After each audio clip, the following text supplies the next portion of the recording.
بسم اللہ الرحمن الرحیم۔ باب الصلاۃ فی الجبۃ الشامیہ، شامی جبہ کے اندر نماز پڑھنا، اس کا کیا حکم ہے؟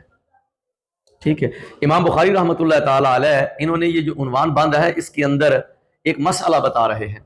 شامی جبہ غیر ملکی کوئی بھی ہو سکتا ہے۔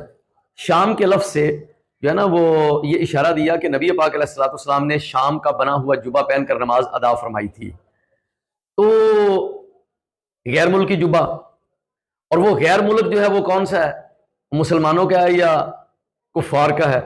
تو جس وقت یہ شامی جبہ نبی پاک علیہ السلام کی بارگاہ میں پیش کیا گیا تو اس وقت تو ملک شام میں ایمان حکومت جو ہے وہ مسلمانوں کی نہیں تھی، حکومت مسلمانوں کی نہیں تھی۔ تو اس وقت آپ کو جبہ پیش کیا گیا یہ تبوک کے موقع پر۔ تو اس میں اشارہ کیا دینا چاہتے ہیں کہ کفار کا جبہ بنا ہوا، ان کے ممالک کا بنا ہوا جبہ پہن کر آپ لوگ نماز ادا کر سکتے ہیں۔ فرمایا الصلاۃ فی الجبۃ الشامیہ، ایک تو یہ بات ہوئی۔ وقال الحسن، اور حسن بصری کہتے ہیں فی الثیاب، ان کپڑوں کے بارے میں ینسج المجوس ہو کہ جن کو بنا ہو مجوسیوں نے۔ ناساجا ینسو جو بننا، کھڈی لگا کر کپڑے بننا، فیکٹری لگا کر کپڑے بننا، تو اس کا ترجمہ کر لیں کہ مجوسیوں کی فیکٹری میں جو کپڑے تیار ہوئے۔ تو مجوسی کون ہے؟ آتش پرست، آگ کو پوجنے والے، وہ تو کفار ہیں، کنفرم کفار ہیں۔ تو ان کی فیکٹریوں میں جو کپڑا بنا ہے اس کے بارے میں فرماتے ہیں کہ لم یارا بہا باسن، وہ کوئی حرج نہیں دیکھتے تھے۔ حسن بصری اس میں کوئی حرج نہیں دیکھتے تھے کہ کفار کی فیکٹریوں میں بنا ہوا کپڑا، کفار کے ممالک سے آیا ہوا کپڑا، کفار کی کھڈیوں اور پاور لومز کا بنا ہوا جو کپڑا ہے اس کو پہن کر نماز پڑھنے میں کوئی حرج نہیں سمجھتے تھے۔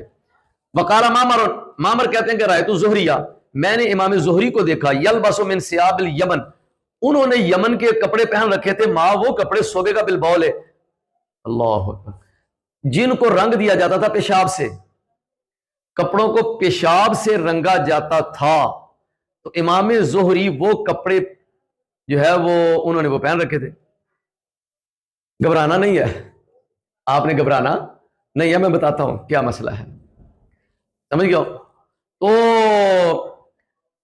آگیا وصلی علی ابن ابی طالب، حضرت علی ابن ابی طالب رضی اللہ تعالیٰ عنہ انہوں نے نماز ادا فرمائی فی صوبن غیر مکسور، اے جدید لم یغسل۔ غیر مکسور کا کیا مطلب ہے؟ نیا کپڑا جس کو دھویا نہیں گیا، اس میں آپ نے نماز ادا فرمائی۔ لے جی، یہ اتنے جو قطعات انہوں نے ذکر کی ہے امام بخاری رحمۃ اللہ علیہ نے، اس سے ان کا جو مقصد ہے وہ یہ بیان کرنا ہے کہ باہر کے ممالک سے کپڑے امپورٹ ہوئے کفار کے ممالک سے، تو ان کے اوپر اگر ظاہری طور پر کوئی نجاست نہیں ہے، حقیقی نجاست ظاہری طور پر لگی ہوئی نہیں ہے، آپ کو نظر نہیں آ رہی، آپ کے علم میں نہیں ہے، تو کوئی حرج والی بات نہیں ہے، نماز پڑھی جا سکتی ہے۔ اب سمجھو، اب دیکھیں شامی جبہ والی روایت تو ہم پڑھتے ہیں، ٹھیک ہے، لیکن حسن بصری کہتے ہیں کہ ایسے کپڑے کہ جن کو مجوسیوں نے بنا ہو، ان کی فیکٹری میں تیار ہوئے ہوں، تو اس میں کوئی حرج محسوس نہیں کرتے تھے۔ اس کا مطلب یہ ہے کہ کفار کی فیکٹریوں میں کپڑے تیار ہوئے، آپ کے پاس آ گئے، ظاہری طور پر کوئی نجاست اس پہ آپ کو نظر نہیں آ رہی، اور آپ نے اسی طرح خریدے، سلائی کیے، پہن لیے، نماز پڑھ سکتے ہیں، کوئی حرج والی بات نہیں ہے، ٹھیک ہے، جب تک یقین نہ ہو نجاست کا، وہم کی بنیاد پر کہ کیا ہوا ہوگا، ٹھیک ہے، پتہ نہیں انہوں نے اس کے ساتھ کیا کیا ہے۔ تو شریعت مطہرہ ان وہم اور جو اس طرح کے ہیں نا گمان جن پر دلیل نہ ہو، یقین کے درجے کو نہ پہنچے، تو ان وہموں کا شریعت لحاظ نہیں کرتی، سمجھ گیا؟ تو